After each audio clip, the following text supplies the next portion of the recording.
I expected to find Karma lying in bed, but instead he is standing in front of a mirror changing his clothes. Princess? Oh, I do not think I've ever seen a shirtless man before. Oh, indeed. He turns to me, the realization that he is standing there in just his pants hits me hard in the stomach. That's trousers for normal people. My face feels incredibly uncomfortably warm. Why are you just standing there? Put on your clothes! And then I notice his large tattoo on his chest. It is a rose ensnared by many vines. I stare at it for a few moments before Karma puts a hand there to conceal it. It's rude to come into a lady's room unannounced, you know.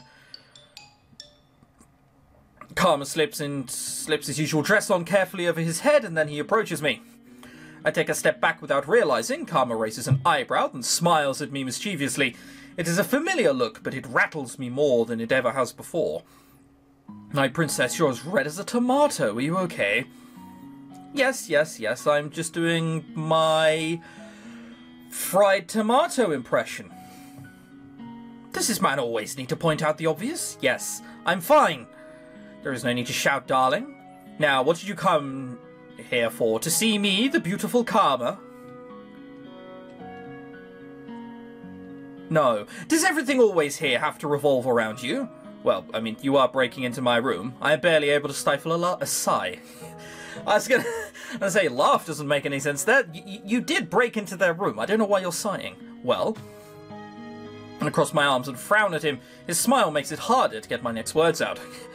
I came here to thank you. Do my ears deceive me? What did you say, princess? Princess? Thank you for saving me. You are quite welcome, princess. It was my pleasure. I should leave. Wait, what? I turn to leave, but Karma grabs my hand and pulls me back. Hey, princess, don't you owe me something? So Karma was expecting something in return after all. I should have known. I think you owe me an apology. You did come into my room unannounced after all. Yeah, he's hardly sitting there asking for a blowjob. Like, come on. I saved you now. We bang. Those are the rules. Dogma taught me that. What is he talking about? Since you broke into my room, I demand you help with my makeup. Then I will forget your transgression.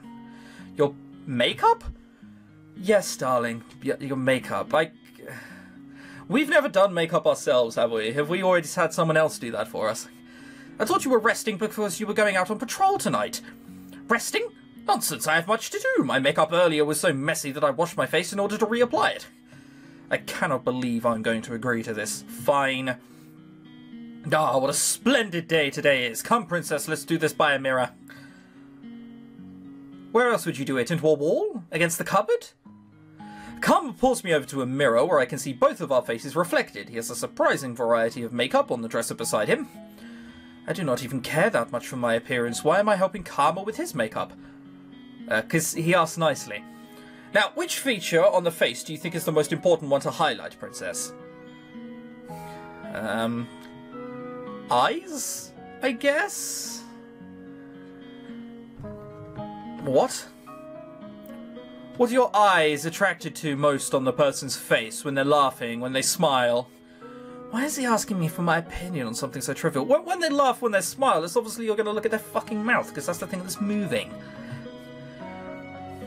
If someone was smiling, the first feature I would look at on their face would be, well... I guess they've given me the choice to say the eyes, so... You always look at a person's eyes first, so the eyes. Eyes are the mirrors to your soul, as they say. Does that mean you always look into my eyes, princess? The minute he says that, I look into his eyes. Karma flutters his eyelashes at me, and I look back down and grumble. What was that, a trick? Made you look, what did you think? Think! I ain't got shit, mate.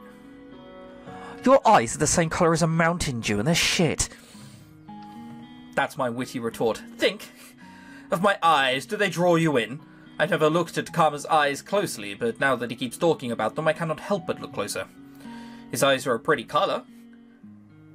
Well, I mean, yeah, anyone with orange eyes would tell you that. You look like a fox.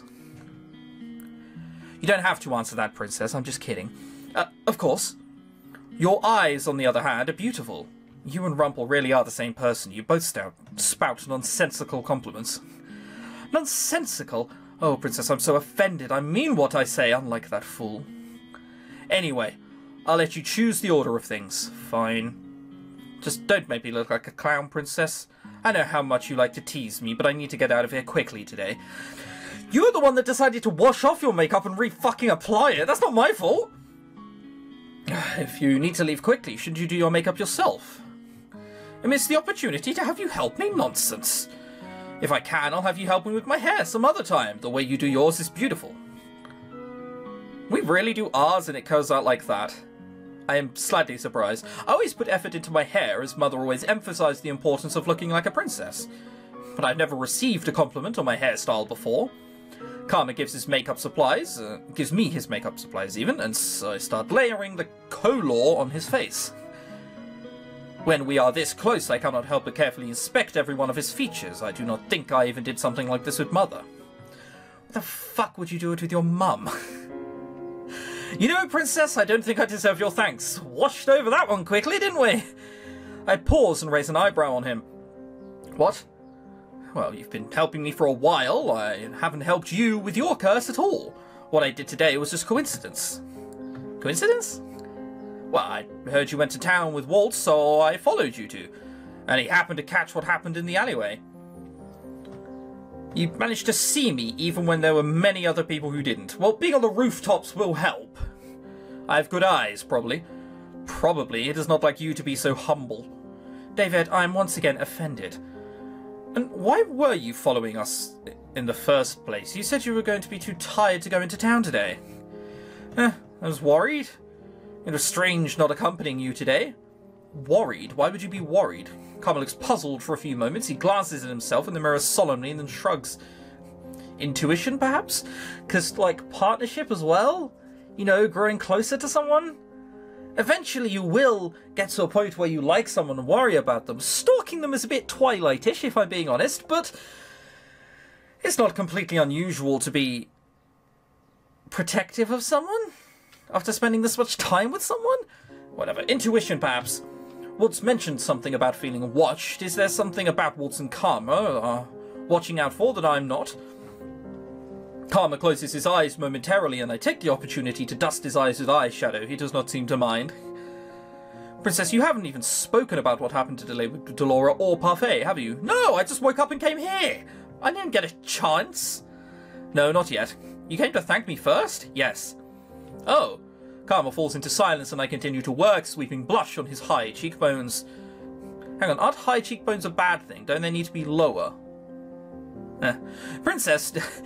I don't fucking know anything about this. Princess, do you know anything about the man who tried to drag you away today?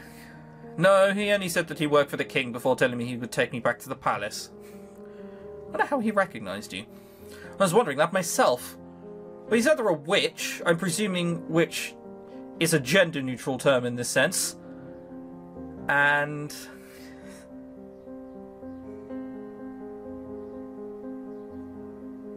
don't really know outside of that, if I'm being honest. I have no idea.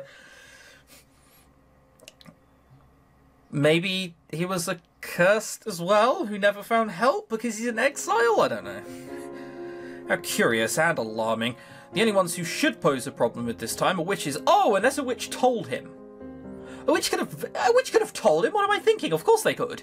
A witch could have just told him the description, given him some sort of drawing or photo, if they exist, and then said, hey, you need to pretend this is the princess. Done. Witches? What do they want with me?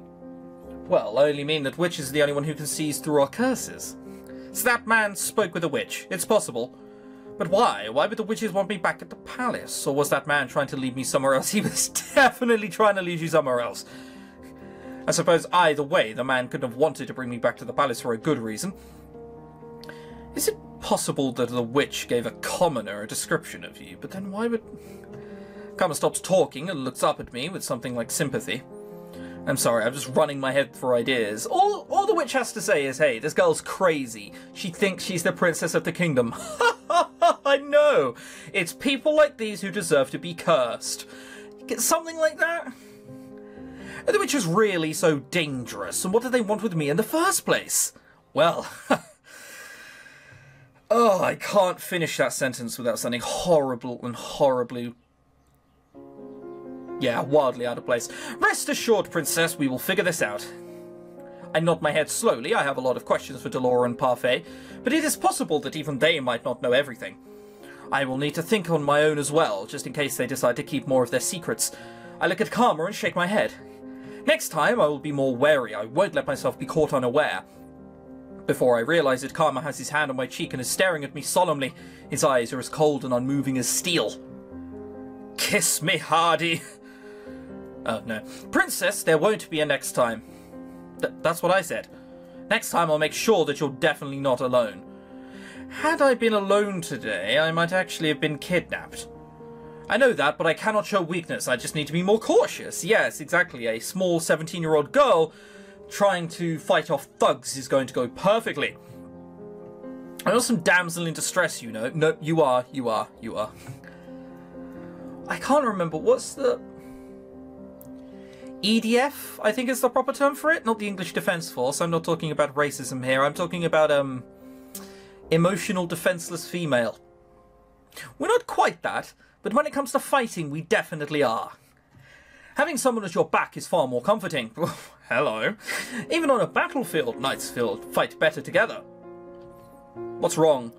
Nothing. He moves his hand away from my face and stands up, sighing. His eyes look suddenly distant and his posture is stiff. I think we're about done here, right?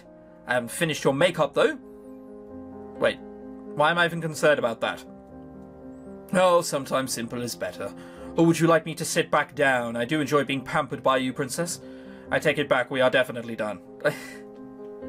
You are allowed to joke and piss around as well, David. You don't always have to be so stone-faced. Good. Thank you for your hard work. In an instant, the mood changes. A bright smile once again graces Karma's face. As much as I hate to do this, I'm going to have to leave you, darling. I have business in town and then a patrol later tonight. I probably won't see you for the rest of the day, but thank you. He is thanking me for putting on his makeup. It was such a small thing. You're welcome? Yeah, you're welcome. You already thanked me, though. Well, now you can tell me I'm twice as thankful as the normal person. What was that? I didn't hear a controller falling down either. Neither did you. That doesn't make any sense, but it's Karma. A lot of the things he says do not make any sense. This is true. I leave the room with Karma, and he leaves the tavern as I go to find Parfait and Delora. Wow, that emotional scene was 12 minutes long. The two of them are seated together in the reception, speaking in hushed voices when I arrive. They both pause to look up at me, and as I walk into the room... Hey, what's up, fam? Oh, gotta pick that controller up. Yep, there we go. Put that back down there. What's up? Nearly got kidnapped today. OG. Don't know if I'm using OG in the correct term there, because I don't know what it means. Original gangster? I'm almost certainly wrong then. Well, if it isn't the princess took you long enough to come see us. Hey, I said I was to tell Delora. Not this weirdo fairy what happened today. Anise told us you were unharmed. We're glad to see you safe, Princess. So how about telling us what happened? When prompted, I tell them everything that transpired in the alleyway. The two listen and only exchange a solemn glance when I am done. Did you know something about all of this that I don't? Why would the witches be after me in the first place?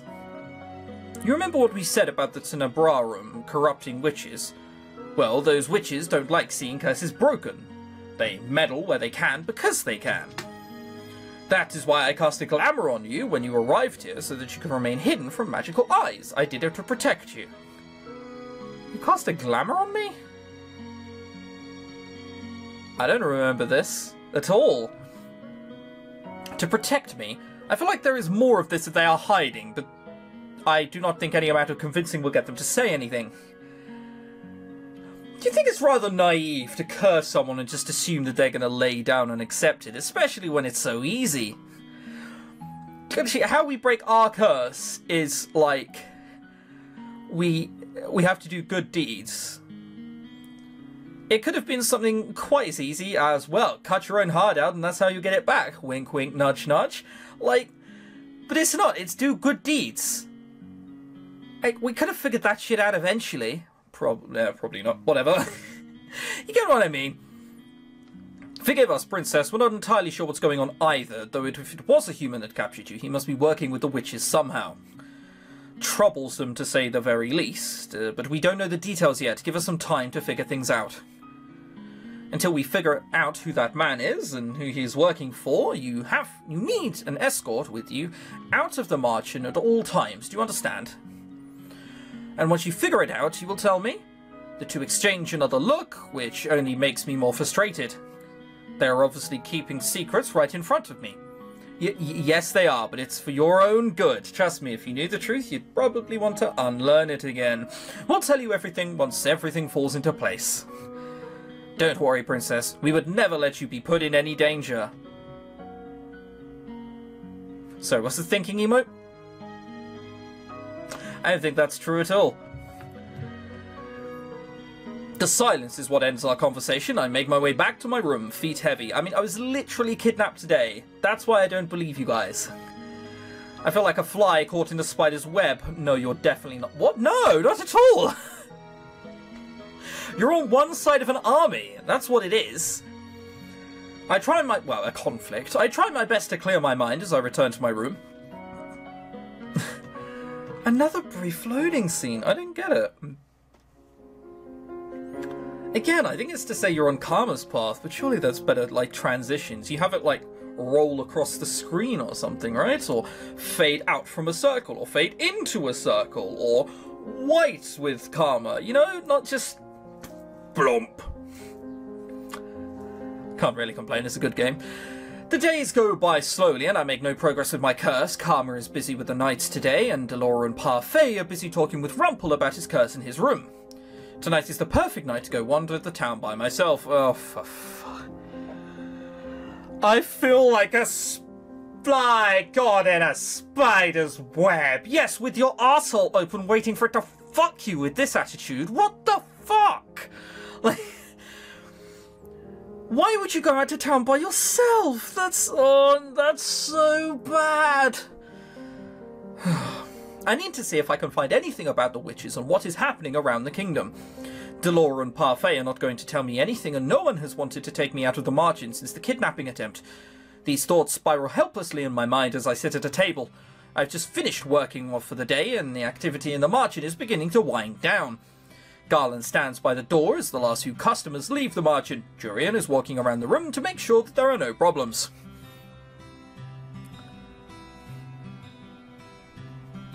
It's just the same sprite as the dude from earlier. He even had stubble. Out of the corner of my eye, I notice two men pause halfway across the room to glance back at her. I can overhear their words from where I am. Shame that she's a knight, eh? She's a proud type, too proud to let a man dote on her. Bleed in shame indeed, but do you think if I tried to say something to her, you too? Garland is suddenly standing between the two men, an uncharacteristically dark glare on his face. Keep talking bad about Jurian, and you won't have mouths to talk from. Is there a problem? Doors are closing for the night. I'm going to have to ask you to please leave.